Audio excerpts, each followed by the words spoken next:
MNCs, corporates, midway through roughly about 4 or 5 years into the job, just wondering what am I doing? I'm hanging in there, neither I'm going down or I'm going up, because I was going through different roles. I was a developer to begin with, then I moved to L2 support, then I was into DevOps, then I was into business analyst role. So I took all the roles so that I wanted to see how this software world works in general. So I wanted to try it out. But later I realized if I have to start something, this is the right time. And at the same time I got married also, and then so we had to manage the family challenges as well. But we took that plunge way back in 2014 to start something new, and definitely by then we were thinking of car wash, automatic car wash as a concept. Okay? And we didn't realize that keeping customer focus or customer demand was critical then. And then we were only focusing on technology, how it can help. Only those things were in our heads, but eventually it proved wrong, because when you have to scale up, you need to know the strategy, how you can scale up, how much fund you need in general. As a technocrat, we always think maybe it might work to an extent in software world when you begin with, but if you are going into hardware or if you are going into any mechanical sort of business, right, you need to know how much hardware cost is involved, because that becomes a critical part. Then we realized it needs an investment of 30 lakhs. We didn't have any money there. Then we did that for about 2 years. We had to reach out to vendors who could manufacture that. It never got delivered on time. So it was shelved eventually after 3 years of effort. Then came this drones and robotics. We got a grant. We could raise a fund of 20 lakhs in 2017 through this Elevate program of Government of Karnataka. And later we realized again that drones and robotics is a costly affair. Drone, when you test, if it falls, you are losing around 5 lakhs to 8 lakh rupees. On top of it, you are losing 3 months of time. So you have to pay out salaries, at the same time you have to procure the hardware, and 20 lakhs was not enough there. But again, we could raise further. We could raise around 50 lakh rupees from a grant again, from Hong Kong based private equity called Artisan Ventures.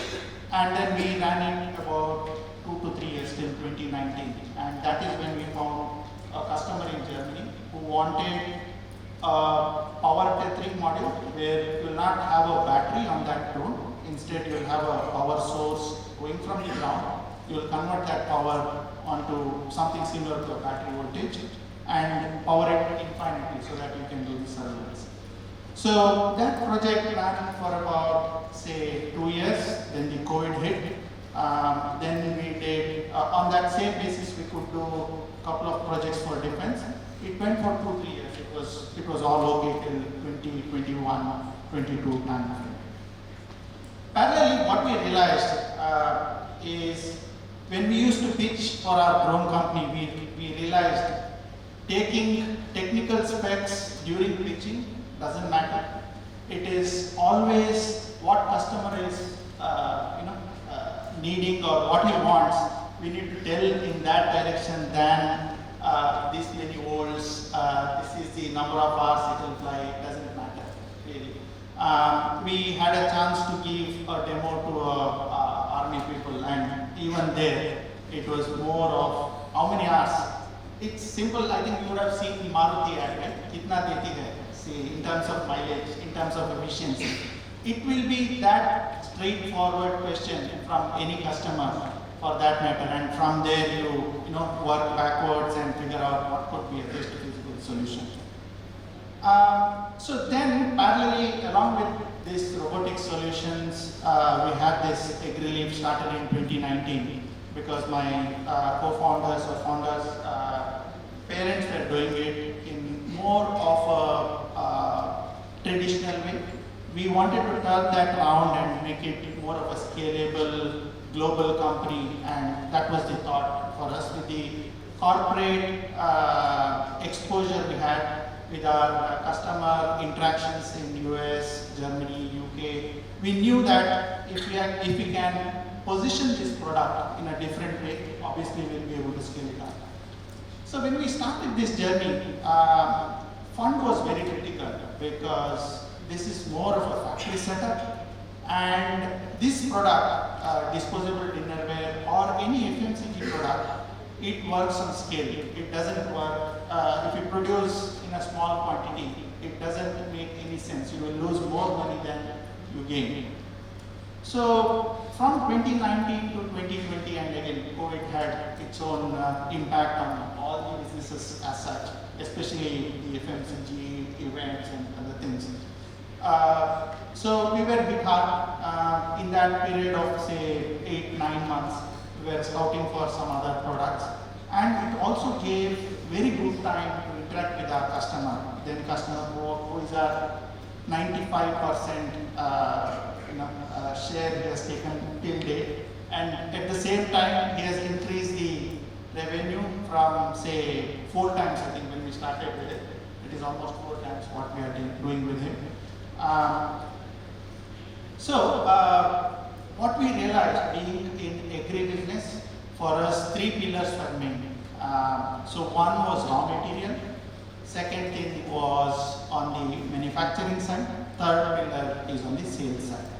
We did focus on sales side to begin with because we had one paying customer who was paying it in advance, and at the same time we had very good gross margins, roughly about 50% as our gross margins.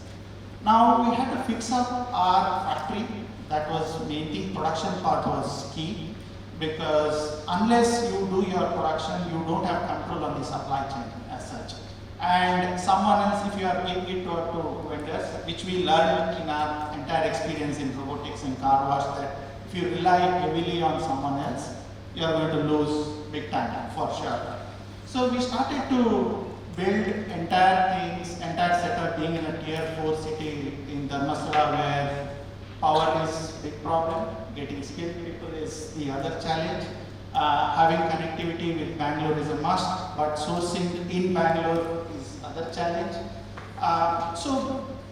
Circumventing all these challenges, we started building factory in 2020, 2021 in that time frame. And we were not getting any loans from banks. You might know, when you go forward in your career or when you start a business, obviously in order to take say 10 lakh rupees worth of loan also, it will be very difficult, to be honest. We would have approached around 15 lakhs, and it took roughly 3 years for us to close that down, because we need to have balance sheets, P&L and other things going. And we had to pledge our houses, and still it is under banks. That is a common thing. It looks lousy when you are seeing growth from outside, but you have to let go a lot of things, including family time, including your properties and other things. That is part and parcel. That's the hard work. Coming back to our story, so I was talking about sales, manufacturing or factory, and the supply side of things. So in any agri-business, having that supply side sorted out is key, because without that, you are not going to scale. You can create a lot of demand. Usually customers in our segment, they'll say how soon you can supply something. I think even in any business, these days, world has evolved in such a way that you need everything in 10 minutes. Forget overnight, it takes in 10 minutes. Maybe they don't realize that few things can't be built overnight. So what we did, we built that speed, saying any new shape, we can give it in 3 days or 5 days. That is how we started convincing our customers and scaling it up faster. And how? Because we had our entire setup built in Dharmasthala. So that was the advantage. Coming back to the supply side of things, for us the other challenge is you get the raw material only for 6 months. Now stocking that raw material for entire year, in terms of finances, you have to front load all your capital to the raw material and stock it up. And and you then get your money back after say 8 months or 9 months. That is a tricky challenge in any agribusiness for that matter, for sure. So how we are trying to flip that now is centralized manufacturing, distributed collection. And this could be the theme for any agri entrepreneurs for sure, because everything for an agri-based product has to come from a farm. It could be palm leaf for us now, and it could be any other agri waste or any agri product. It should come from farm. So that way we are trying to tell that. And we are opening about 10 centers within this, say 2-3 districts, say Chikmagalur, Dakshin Kannada, wherever the raw material is available. That way it could help to streamline our collection process, and we are fairly successful with that. So in gist, if I have to address this, it is about breaking down. So you will get a problem statement. So problem statement for us from our customer that can you supply 20 lakh plates per month consistently. That was the problem statement we have to break down. Then we realized, okay, if you have to do that, then I have to set up a factory. If I set up the factory, I need to get the raw material in time consistently. So that is where we started to backtrack, and it came together. At the same time, funding, or rather the finance overall, is a very critical aspect, which for us, though we were cash positive, in order to scale up fast, there was a need for capital. So banks were one option. Other option was going into this private equity or venture capitalists. And this is not a VC funded or fundable kind of a project. And these days, I think their lens or perspective is slowly tilting towards any profit-making entity, any export-oriented entity. They are kind of focusing on those entities, and they want to see the product companies to grow or manufacturing companies to grow from India, because though we need to compete with China, I think they are 50 years ahead in terms of production. In IT side, India is far better, but I'm sure in terms of production, China is the way they work, the speed at which they work, obviously. So, in terms of raising capital, again, it was an effort. It was 1 year effort, not like bank where we had 3 years of effort. Here it was 1 year effort. But convincing the business model, convincing the profitability, convincing them the scale where we can achieve or what we can achieve in 3 years was very critical as such. Coming to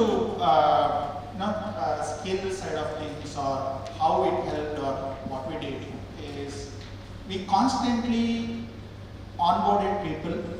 We onboarded people based on their attitude, and skills can be taught.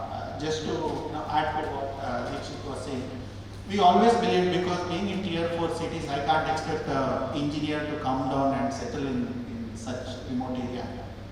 And recently we did a recruitment drive where about 400, 500 people turned up, but we could close only 4 because we wanted skilled people, but we couldn't find. That's the other way of putting it. So obviously, attitude plays a key role. While we were discussing backstage about while we were working, we were putting a lot of hard work then, and that has helped in our current roles as such to keep working harder, because as a leader, people will look after you, they'll come for suggestion, and if you are not hardworking enough, you can't guide them as well. Obviously, that is very important. Probably in my view, attitude plays a key role. Skills can be built. For us, people coming from, say, a different background could fit into our system easily because they have very good attitude. So takeaway could be, see, you need to focus on finances, what customer needs, focus on that first. We could grow 100% every year for past 4 years because we focused what customer is asking for, and we grew the business with him, and at the same time parallelly we onboarded a few more customers with that same theme. Yeah, I think I would love to. Thank you. If there's one word I could summarize Atishai, I think he's resilient is what I definitely found in all through his conversation. And also there's always a thing, we always believe, the tier 2 cities, and those are the cities who are bringing out a lot of entrepreneurs, and most of them actually taking a step back towards being an entrepreneur. I think Atishai is definitely a good example, and we should definitely work on it. Thank you, Atishai. This morning when I was relishing my neer dosa and chutney in a Mangalore household, I figured out that Praveen is a very household name. People know you very well from your Infosys days. So I am very excited to listen to your stories. Okay, thank you. Right? I hope it's not on the other side. On a very good note, on a very good note. Yeah, good morning everyone, and anyway, thanks for giving me this opportunity. I will not, take too much of our time, talking about our company or other things, because most of the things, as she started with, I think there are certain learnings are common across. So what I will try to do is, I will try to see what additional things that I can talk about from my own experience in terms of our company, entrepreneurship journey. To be very honest, I'm quite opposite to Dikshit, where I never had starting my own company ever in my dreams, true. Right? And I was with Infosys. All I wanted after my engineering was to get a job and take care of me and my family, because that was the need of the hour. Right? And it is way back. Many of you would have been born then. I'm talking about 91, right? 1991. And, Oh, is it? Okay. And yes, that's where, the IT boom had just started. And Infosys, Wipro, and few names here and there we were listening. And I was working for a small company for almost 6 months. Again, programming, a language called Clipper. Again, you wouldn't have even heard of. And 92 is when Infosys was picking up, and that's where they had a open kind of recruitment drive happened in Leela Palace in Bangalore, and 600 people attended, and they chose 30 people, and I was one of the luckiest person to be part of that. And then I continued my journey, and as you know, last 30 years has been really great time for the Indian IT industry, and I've been part of the journey. Again, never dreamt of starting my own company or anything, but I had good opportunity to learn. I think, as everyone spoke about, learning has been there continuous. There were days where, forget about, during that time mobile was not there, internet was not there, and we used to work on mainframe and so-called AS400 technologies. And then of course the Y2K happened, year 2000 was a big IT era. Then the mobile came, cloud came, of course internet and all of them happened. And websites used to be the fancy things then. But things have evolved, and I've been part of the journey and then worked for almost 20 years. Played various roles, both in customer locations in US and Europe and India and multiple other locations. But finally, after 20 years, in 2011, I thought, okay, let me move out and do something. I think that's unlike many of you, I'm sure. You are just, some of you have just are in the studies, and some of you are just out of the college and then trying to get into the job, or some of you are just working. So just to talk about that experience, I think there is nothing like a right time or a wrong time to start a company, right? There are students who are 12 can build a unicorn, or there can be a person like me who is 40 plus, started a company and then can become successful as long as there is a dedication and the focus. So of course, I shouldn't take complete credit for what we achieved in Norgo Solutions, because I had 3 partners with me, and they are much more younger and energetic compared to me. They were almost 10 to almost 15 years younger to me, and they had much much more, energy to really start the work. So what I would say, again, I don't want to delve more into, company asset, but the learnings were, one, I felt working with partners really helped to me, right? Because four of us, we were able to complement each other on different skills. For example, my skill then was the global connect that I had, thanks to my Infy career, right? And also the management, leadership, handling the enterprise kind of a projects and things like that. Whereas they were hardcore technical architects, and there were people who were having, HR skills, people who were having financial skills. So we as a team, collectively, were able to deliver the best. So does it mean that all partnership has been successful? No, it is not. So my learning from that would be that you should keep your ego out. You should work with your team. You should look at complementing each other. See, for example, the way we work, we have board meeting in WhatsApp, right? What we do is we discuss few things, and if any one of us don't agree on that concept, we just refute immediately, right? And then collectively we take the call. There are two things. Once you take a call, whether it is right or wrong, whether it may go right, may go wrong, we will never go back and say you did it, you suggested and it didn't go right. We will never question that. The point is, once we take the call, it is the combined board call. The moment you do that, you'll never be, failed in your partnership. Number two, when you talk about these ideas, we will also not say whether he is elder, he is senior, he is junior, nothing of that sort.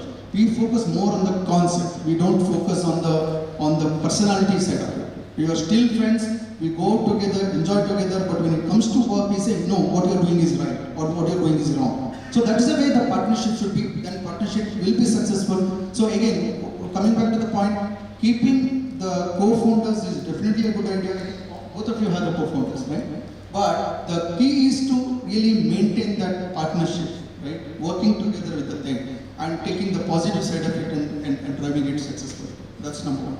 Number two, what worked for us, I think, ma'am talked about it, starting in Bangalore, because I have seen in Infosys, I also, was very keen of going to Bangalore because everyone felt IT is happening only in Bangalore. And 95, when Infosys did a review of looking at cities outside Bangalore, they chose Bangalore. So Bangalore was the first development center which was started in Bangalore, outside Bangalore, and I was in Boston then. When I came back, they said, your hometown, so do you want to go? So that's how I moved to Bangalore. We started with 20 people and we grew to 4,000 employees. And of course, now campus is right, closer to this place. So starting in my view, today in the IT industry, or for that matter any other industry, starting in the so-called, I won't call it completely rural, but tier 2, tier 3 cities is much better for the simple reason that there are enough talent out there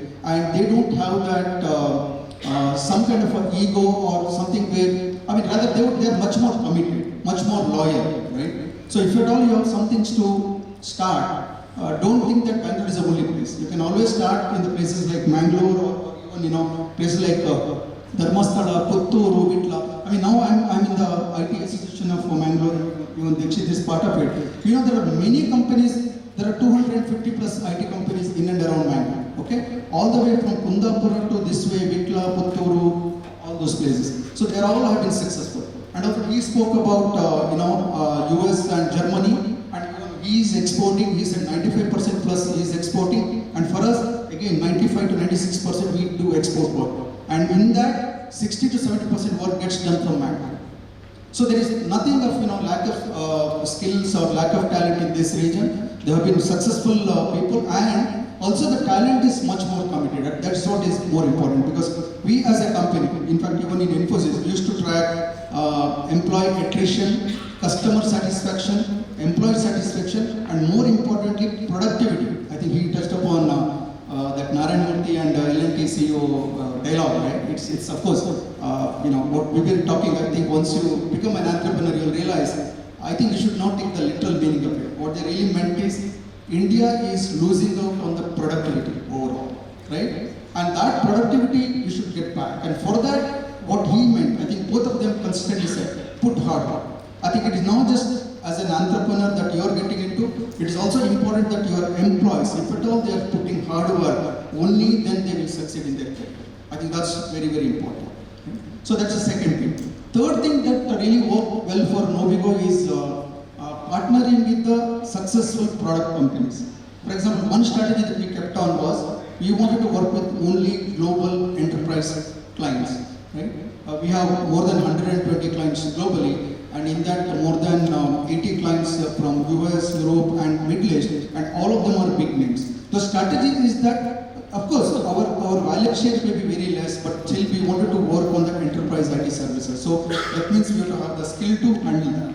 Second, as the technology evolves, right, every other day the new technology comes. Now in the last 2 years we've been talking about Gen AI, and we have to be there, we don't have a choice. In fact, just last week we had a hackathon for our own employees, and almost 16 to 20% of our employees participated in that, where the focus was to solve the business problem of the client globally, right, using Gen AI. So what I'm going to say is our push to our employees has been that every day you have to learn something new. So that kept us really, successful all through our journey. For example, when we started, we were working just on the Microsoft, then we had Salesforce, and today both put together is less than 10% of our strength. When I say that, we started with 20 people, just to get clarity, now we are almost 900 plus employees globally. In that, less than 10% is working on Microsoft and Salesforce. So today we are into so-called IPA, which is UiPath, and then we are into low-code, no-code, where OutSystems, Mendix, maybe some of them you won't have even heard of. But globally, clients are talking about it, and we want to be there. That's why we are training our people, and we want our employees to deliver projects in that technology. So being on the cutting edge has helped us, and partnering with the right product companies has helped us. And the last point that I want to talk about is geographical spread. Because don't bet on one item. Okay? I think he also pretty much said that when you start your entrepreneurship journey, there's slight difference between him and mine, because mine also does services where learning new technology. But for him, it's more trying out one idea, and you should know when to stop it if it doesn't work. Okay? Or till what point you want to take it. Because if at all you start something and then you be a failure for 1 year, 2 year, 3 year, up to 10 years, no, that is not the way. So you should know when to stop that if it doesn't work, right? Or should it be too early also? For example, you spend 6 months and you feel, no, it's not working, come on. Maybe 6 months is not the right time.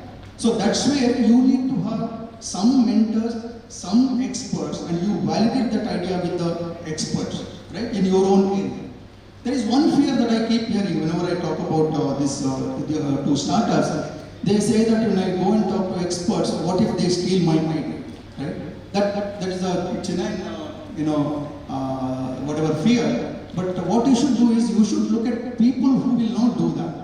For example, I'm sure if you come to me, I'm not in a stage to really compete with you to do something new. But I'll be more than happy to guide you based on my own experience. And I'll be very honest to tell you also, hey, this I don't know, but Dikshit is the right person. You go to him. I will recommend. I will tell him to talk to you. Okay. So you should find out who is the right person. Again, when you say right person, there are two angles to it, right? One, obviously, the domain, right? That's very important. I think Sheikh touched upon. Technology is the foundation, right? You should never think of technology as the focus for your business. It should be a business or a problem statement where technology becomes kind of an enabler. It could be in automobile space, it could be in aerospace, it could be in manufacturing, FMCG, everywhere. See, look at him. He has been successful because he is leveraging technology. So you think of using technology and being successful of taking of any other, business cases. Just one point that I would add and then end my talk. See, other point is, people always say, I want to be an entrepreneur. I just want to ask you, how many people really have thought of some idea already? I think, yeah. So many of you don't have an idea, but all of you want to start a company. Is that right? Can I assume that way? I don't hear yes. Yes. Okay. That means that you have that zeal, you have that power, or you have that whatever energy to do, right? So how do you identify a problem? So you look at your strengths. You could be too good in technology, you could too good in gaming, or you could be too good in automobile, whatever, right? So go to that area, figure out what are the problems typically existed, right? Take one problem and try to solve. Or it could be a very generic one. For example, these days people talk about a lot of these aggregators, right? From Blinkit to whatever, Make My Trip, and multiple aggregators, all at once. And the second, the taxi side of it. So think of anything of that sort, which are generic. You as a human being, going through certain things in your life, and in that journey, wherever you see challenges, and see whether there you can add value, you can complement with your skills. Take up that area and build the company or build the concept. Okay? And he talked about funding. Yes, funding is essential. But my suggestion, now, first 5-10 years on the startup, India had a very good run in terms of everybody's ready to fund. From government to the VCs and angel investors and everyone else, HNIs. But in the last 1 year, it has got a little tightened up for various obvious reasons. So in that, what I feel is, if you have a very good idea, first you should have a mentor to validate so that you know whether it's working or not. Take with multiple mentors, don't believe in one mentor.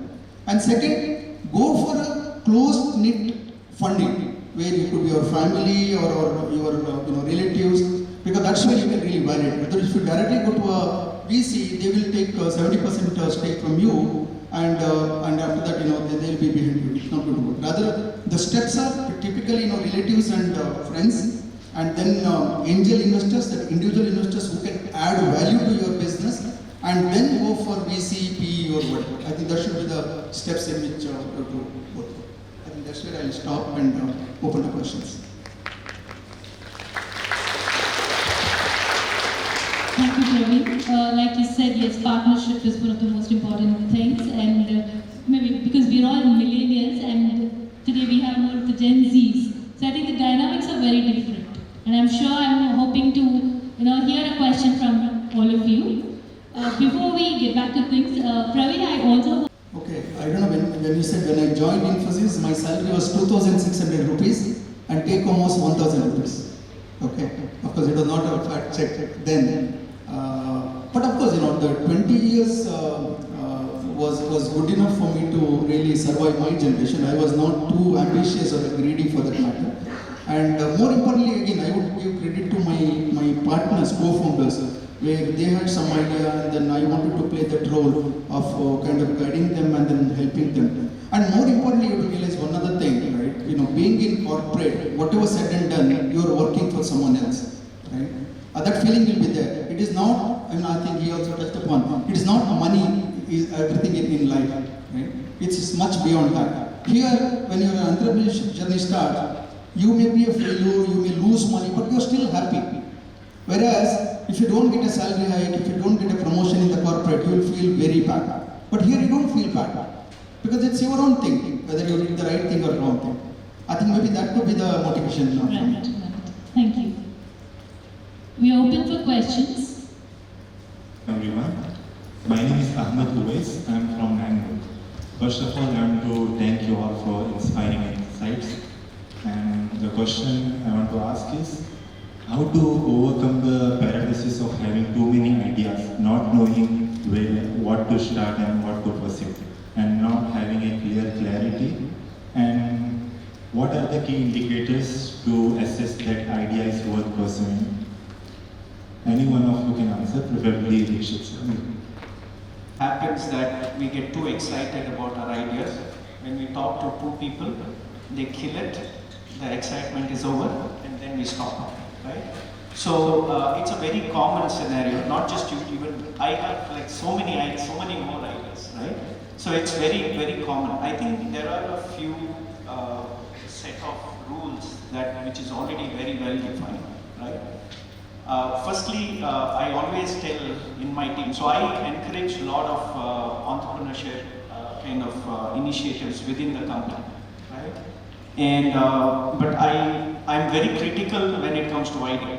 So one of the good characteristic of a founder is he will never give up, right? That's like the very first. If you are kind of put off by 2-3 negative comments, then I'm not sure whether you should pursue, right? It is like, probably you should work on those skills. There are few rules. Never fall too much in love with your idea because love is blind, right? So be very, very practical, right? End of the day, if you cannot rationalize something, it is very risky. And idea to execution, you should spend a lot of time in ideating, very little time in executing. Execution has to be quick, right? Before you get into that stage, it is okay to spend a lot of time and talk to many people, right? But the first thing is like, what is that? What is your driver? Like, what is that you want to do with the idea? Do you want to solve a problem, right? Does that give you happiness? Is the problem even worth solving? Or do you feel that there is a solution required? First is to validate, are others also thinking that they need a solution for such a problem? Many times what happens is, see, you can only sell what people want to buy. You cannot sell what you want to sell, right? So I always, in my company also, I always give like a very simple thing, like a insurance product seller kind of thing. All of us in our family, somebody will be selling insurance and things like that. Many times what happens when you already have few insurance, you kind of start avoiding those people because you feel it's a burden for you, right? But if you just change that in a way, instead of selling what you have, if you kind of start consulting people and tell them why such products are very important in their life, the chances of making a sale increases. Right? So you should always see whether there is a need wherever you are trying to sell. So whenever you are coming up with an idea, so first see how big the market is. Is there really a need for something like that? When you're trying to replicate, like Praveen spoke about two things, right? One is like take up generic things and see how you can make that better. So whenever you're working on an existing idea, which is already there, but you want to better it, the minimum formula is it 10x better than whatever is there, right? If it is not, it is just a catch-up game. People already have a user base, you're starting up, your product is slightly better, they can always catch up, they have the users end of the day, right? So your idea should be at least 10x better than that, right? When you're starting something very new, which is just not there, you are the first person to do something like that. Then it is all about like, do you have to do behavior change?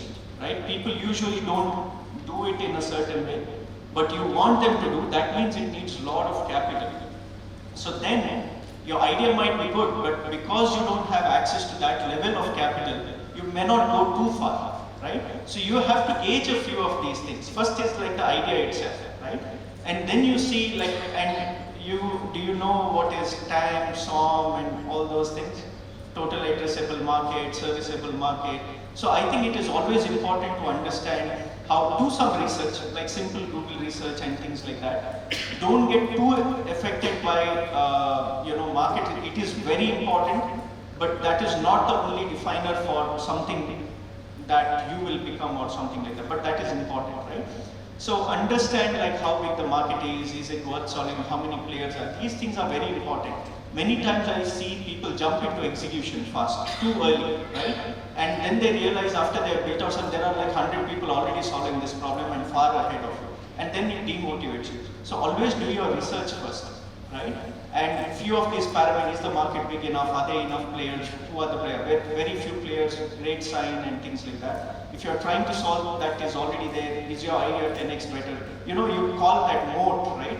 So do you have enough moat? Like the water outside the palace, where crocodiles are kept in the movies and things. So that has to be big, right? Otherwise, it is just a catching up game, right? So, my 2 cents would just be that, right? Spend a lot of time in idea, that's absolutely okay. Execution has to be quick. If it happens ulta, right, then it's a big problem. You take very little time to think about an idea, then you take too much time in executing it, a sure shot failure. Right? Do it in small chunks, create MVPs, try it, see, whatever your belief system is that what your audience also are looking for? Get some confidence, product market fit, then try to scale and all of it, right? Too many ideas are very, very common, but narrow it down, what is your most favorite idea, and just see what are the indicators, what kind of motivates you to do it. Is it the money? Is it the problem solution that you're coming up? Is that the impact and things like that? And then based on that, understand the market space, the need, all of that, and then get into it. You have to start somewhere, right? So try something. If it doesn't work, then let's see. Don't give up too early. And the other factor is prioritization. So just to look at all things positively, you may have multiple ideas which are good also. But then prioritization is based on what is the need of the hour, that kind of thing. So prioritization and a detailed research with the respective industry is the key. And you cannot be distracted. You cannot be doing too many things.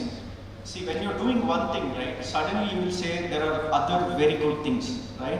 But sticking, staying out of those temptations and focusing on that one thing is a key thing. Because there are 100 other people who will be doing much better than you are. But if you get carried away, then you're only drifting, right? You should know where your goals has to be very, very clearly defined. Yeah, and then, become a small company, that is fine, but you're still doing something meaningful. I hope that has answered your question. With that, I would also like to add something. I was reading Start With Why by Simon Sinek. I think it's a very good book if people are aspiring to be not only entrepreneurs but anything in your journey of life. See, we have Apple, we have Dell. Both are actually related to software and mostly they started with laptops. But today, Apple's iPhones are just, apple of everyone's eye, right? But if Dell would start phones, would people buy? That's a question. Now, what's the difference? Dell knows what they're doing, how they're doing, but Apple knows why they're doing it. So that why is very important, if I'm not wrong. I think all of you also have encountered the whys to be more successful. Yeah, we'll take up the next question. First question is, all the entrepreneurs are more export oriented, like in service or product. I have an import-export business, and the main question is, government is promoting all the exporters to export. The main problem, we don't get buyers.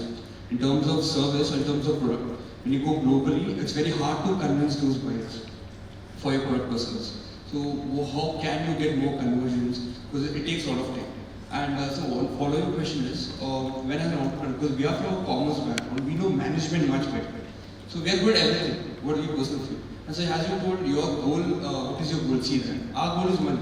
And what happens is, you see number of sectors booming, like renewable energy is booming, another real estate is booming, let's say a jewelry business is very good. So you're really confused of where to be. You have that constant fear of missing out. Okay, I'm doing a particular business, but this business is booming. How can I take advantage of? Or am I missing out in something big? So how do you overcome this? And first question is how to find buyers. Question on the export buyer, right? I think it's based on the industry, I would say, because for IT, I think maybe US is the market because globally the IT budget is huge, and US has majority of the things. And again, based on my past experience, I know that most of the successful IT companies in India have presence in US, and you have to. If at all you want to be a successful IT company, whether on the product side or the services side, you have to be in US. But if you are a consumer-based company, obviously India and China makes sense because it's a lot of people, right? If it is a B2C kind of a thing. So you look at your target market where the product or a service is relevant, and in that market, what role you are playing. For example, production or the manufacturing, right? India is yet to catch up with China because for the obvious reasons. Not that India cannot produce today, but some of the semiconductors or whatever that all these electronic devices are so cheap there. That means they are producing volume. Remember, he spoke about the success factor is basically how large scale that you can do the production so that the price comes down. So when there is an equal quality product available from other geographies of the world and your market is suppose a US, then the only way to compete is the price. So you have to figure out which market that you are targeting and what pricing that you can do looking at the competition there, and then accordingly go to that market. But then of course having the buyers, it's obviously a POC, you give free things. I mean, especially on the product side, people give it for free to the relevant industries and then try it out and see whether it works. And all these products right now, on the taxi side now, Rapido is in Bangalore, and apparently I was told that Rapido doesn't take a single pipe. So whatever you pay to Rapido, the entire money goes to the driver. Okay, so why are they doing that? Because they want to get the huge customer base. Because today it's occupied by Uber and Volvo. So you should understand the target audience and accordingly see who is the main competitor there, and then see what strength that you have which you can play with so that you can beat the competition, and then go to the market. And to go to the market again, you have to give something free. You should have personal connects, leverage networking. I think we didn't talk about networking. I think now today LinkedIn is a very powerful tool across, right? It's not just IT. I'm sure even in other business. That's where you can get connected globally without even traveling first. For example, see, we recently, last year we were just strong in US and the Middle East. We want to do business in Europe. So we wanted to have a session in Netherlands. So there was one guy in Netherlands from our side, but then we were able to conduct a one-day workshop to all the fintech companies in Netherlands with all the people sitting in India. Just one person being there. So you should leverage your connects as well as LinkedIn and other things. What was your second question? I had a point on that. Sir, the number of sectors are booming, and you have that. I think I would say you should play with your strength. Okay, for example, when I am an IT guy, me getting into textile won't make sense at all unless your partner brings in the expertise. So typically what happens if you look at most of these unicorns, okay, one guy would be expert in one area and another guy would be expert in another area, and then they can kind of start with one area and then move on to other area. Otherwise, I feel it may be little risky. Of course, people may be successful, that's a different story, but initially at least, till you have cash rich to really play around, better to play with your strengths, establish yourself, establish a brand, then get on to other areas, rather than trying to put your hand into multiple things. So in our case, more of it's a FMCG product, right? We call it as ego massage or FaceTime. That is more important with your buyers, especially if you are going for B2B market. Unlike software world where you can reach out virtually, that has been the trend post-COVID. But for us, you can get the connect through LinkedIn or other platforms, but eventually it turns into a deal after you have a face-to-face meeting and you give them that commitment that I'm able to produce. And of late, customers visit our factory, stay for a day or so and understand the entire setup, whether he can supply or not. That becomes key. And in terms of sales, if you are going to any consumer or anyone for that matter, getting to understand their pain points, because you'll have competitors. What your competitor is not giving, can you provide that? That becomes a winning point, and that's how we are able to cater or onboard new customers, because there were no consistent supplies in our segment at least, and we were able to do it. And we always focused on delivering it very fast. It has to be very fast. In our culture, in our team, everything has to be done on time, or if not, prior to that. So that plays a key role, because any customer, if they ask for a quote, give it now. They will not move away. Providing the information, whatever is needed, now. That's how we are able to win. So we always give N+1. Whatever he asks for, give something more, so you can convince him.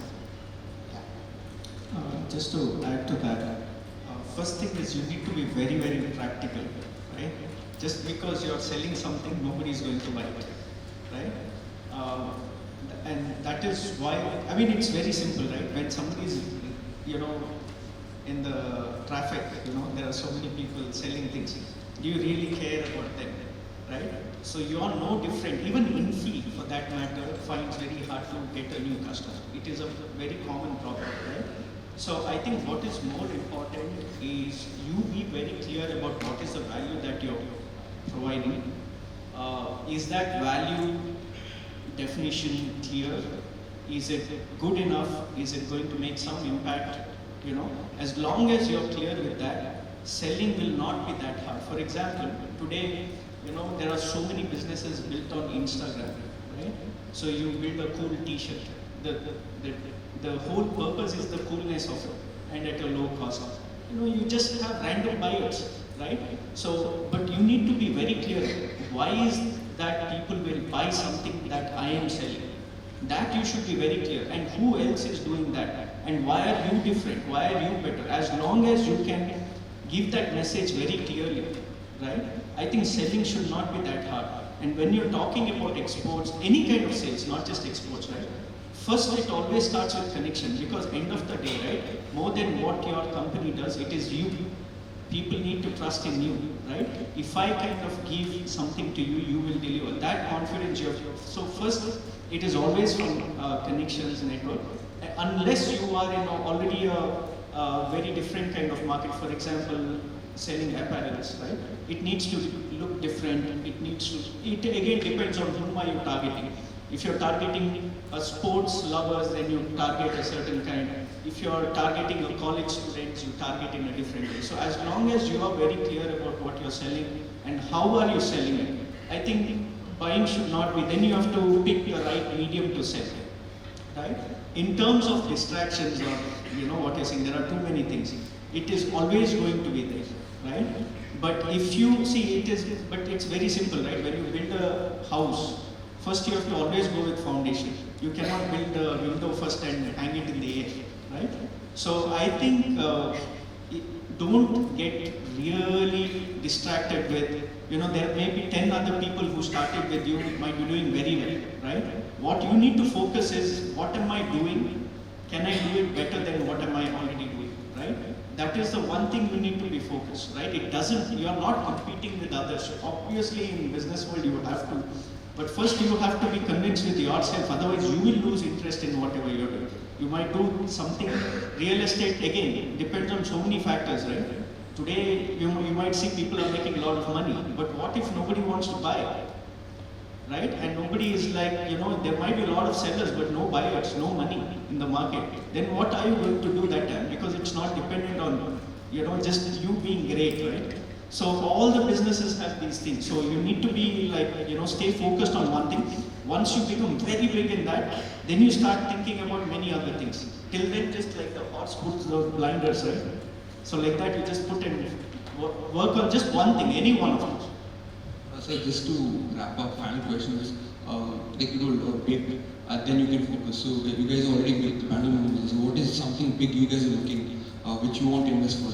Like any other business you want to start, the sectors you are looking, in future you guys want to get into? So it might vary, right? Different people have different, I've recently invested in a company which is doing very well, right? For me, it was very simple. So this guy was an investor in one of the startups that we worked, and that got acquired by Microsoft. And this guy was a CIO in a large company. He was doing something with healthcare where I already had customers and connections. So it made absolute sense for me, because overall, right, all of us make a very good team, right? And that investment has actually worked out very well for me, because the valuations are bigger than our own company, right? So it depends, right? It depends on, like, there are so many businesses which has value, right? First thing, it is the founder. First thing, what problem they are solving. Is the problem statement, like, is there a need to solve that kind of problem? He was solving a specific kind of problem. And then what is the USP? He was doing a few things around AI, which kind of helped. I mean, AI is very loosely used today, but he was doing something very specific and meaningful that, we could relate to it, so invested in that. And it can vary, right?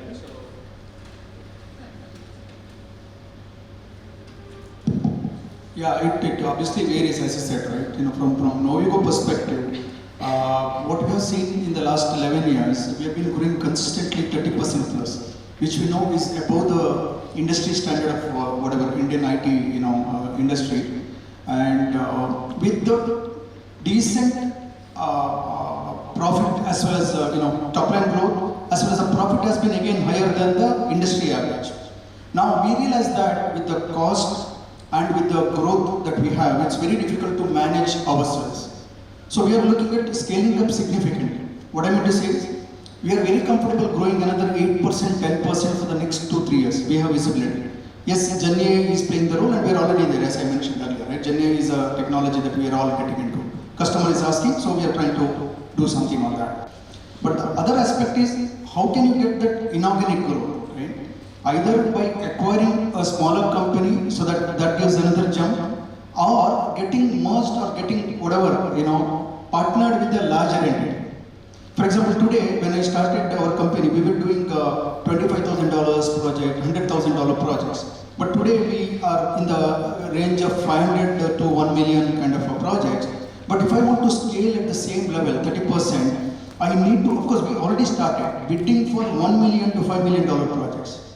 Okay, but winning ratio is still less because I still have to establish a bigger brand, bigger name, and the scale. I'm confident on building the people, right? In terms of leadership or technical skills, I'm comfortable. But client has to get the comfort.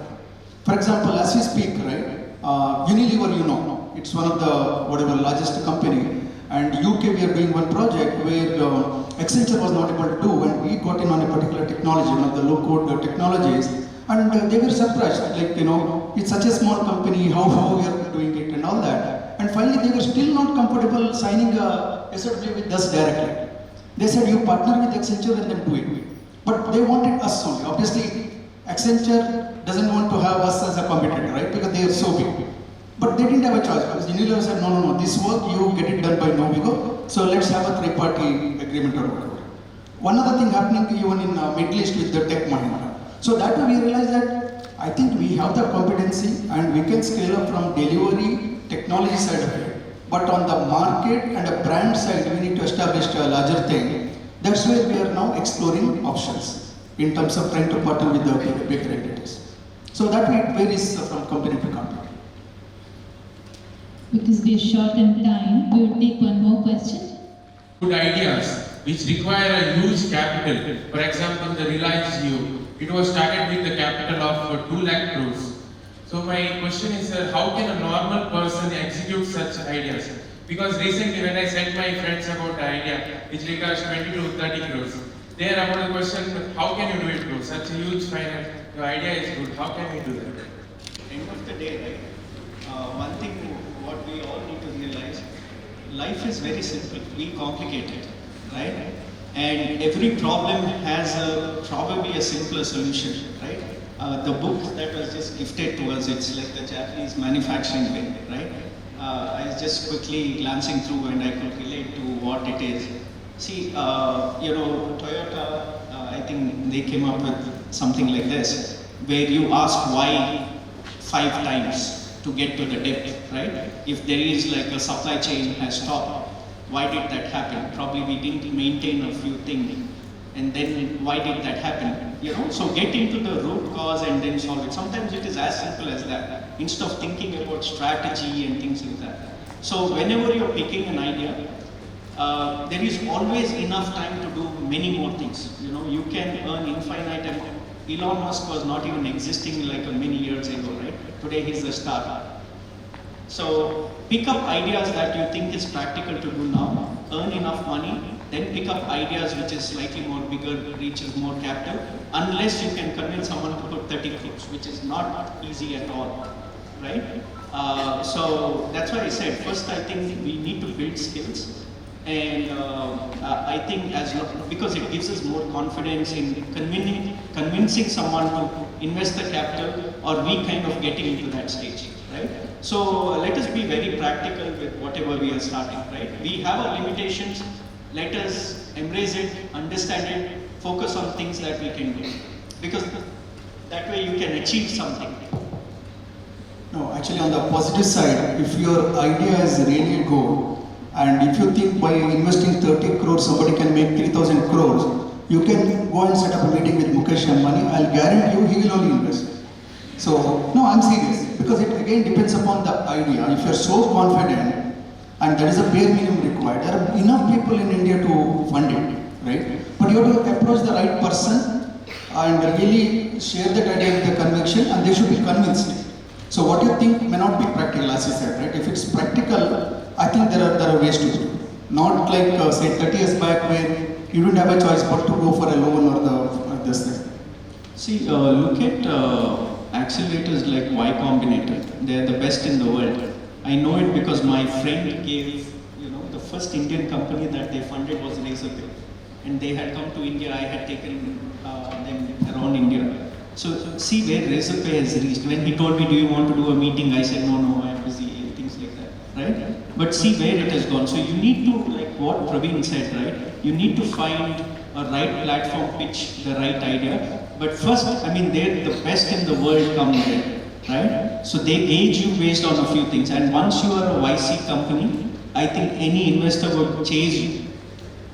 So I think when you have much larger ideas, you need to go into platforms which kind of funds that kind of ideas, right? The best in the world kind of get there.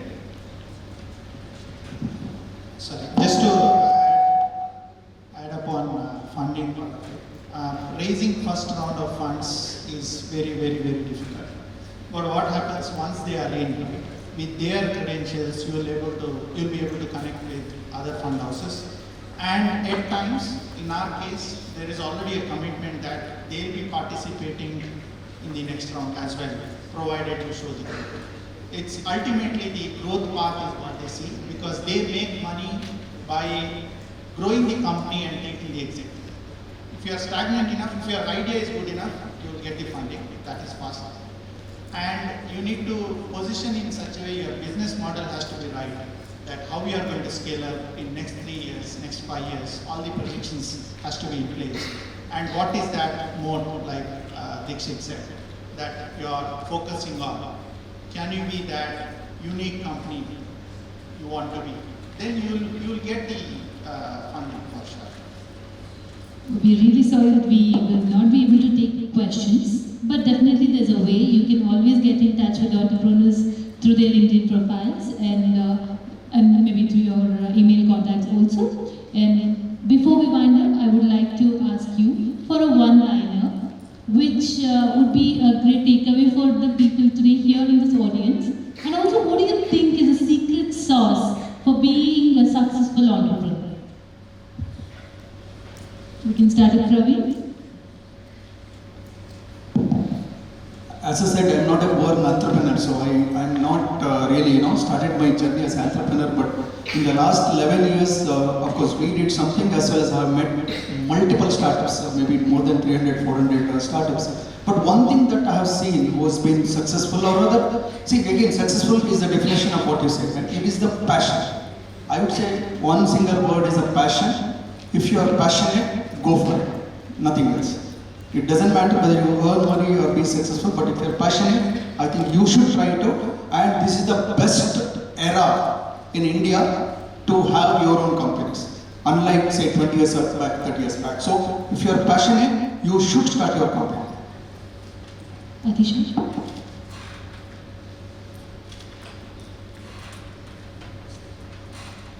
Yeah.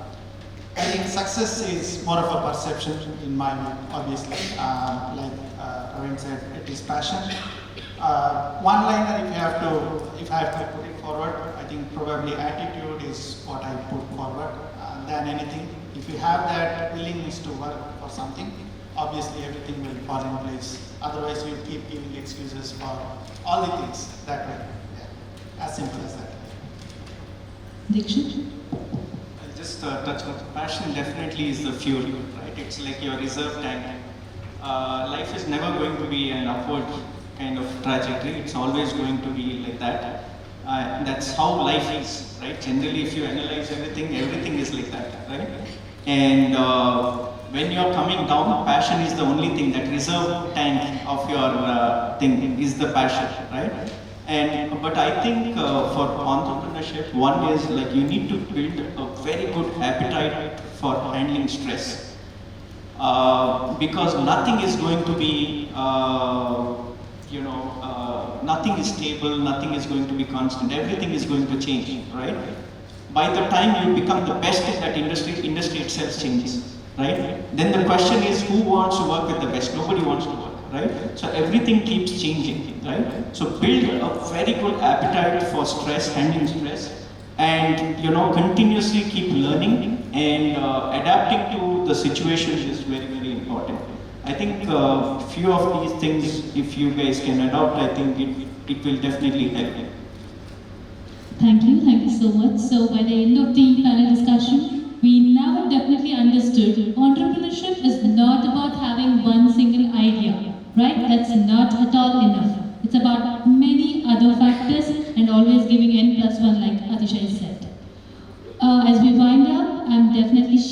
here, everyone has enjoyed the session. More than that, it was more insightful and inspiring.